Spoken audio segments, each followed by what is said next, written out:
आपण माने जानती अत्यंत अन्याय भाव में गत 2 वर्ष धरी गाजा पट्टी उपरे अमेरिकार समर्थन रे इजराइल बर्बरचित आक्रमण करिछि एवं हजार हजार शिशु महिला साधारण नागरिक को हत्या करिछि, हॉस्पिटल स्कूल ध्वंस करिछि।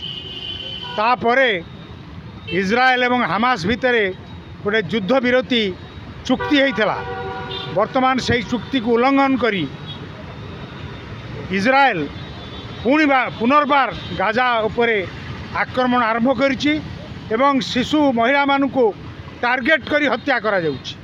तार प्रतिवाद रे सारा भारत वर्ष रे आज एसयूसीआई कम्युनिस्ट पार्टी तरफ आमे प्रतिवाद प्रदर्शन करूँ पालेस्टाइनिय मानकर समर्थन रे एवं इजराइल अमेरिकार जो युद्धखोर नीति विरुद्ध रे एवं भारत सरकार दुर्भाग्यजनक अमेरिका गोड़ाणिया नीति विरुद्ध ना केवल नीरव रही ना इजराइल को एमाने अस्त्र शस्त्र पठेइछि भारत सरकार।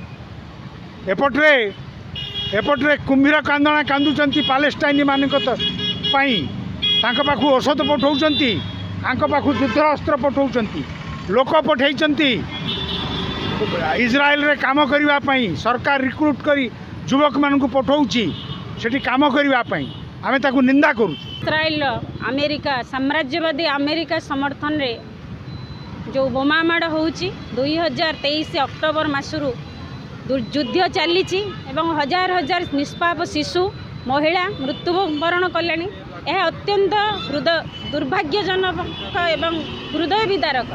तेणु यही घटना को आम एसोसिएट कम्युनिस्ट पक्षरु निंदा करुचु एवं एथिरे भारत सरकार जो भूमिका यही युद्ध को उस्केइबा विशेषकर साम्राज्यवाद स्वार्थ रे जो युद्धखोर मनोभाव उभय अमेरिका एवं भारत इजराइल यही साम्राज्यवादी गोष्ठी मानकर गाजा उपर जो बर्बर आक्रमण आपको आम निंदा करुचु एवं दृढ़ विरोध आज आम पार्टी पक्षरु करूँ।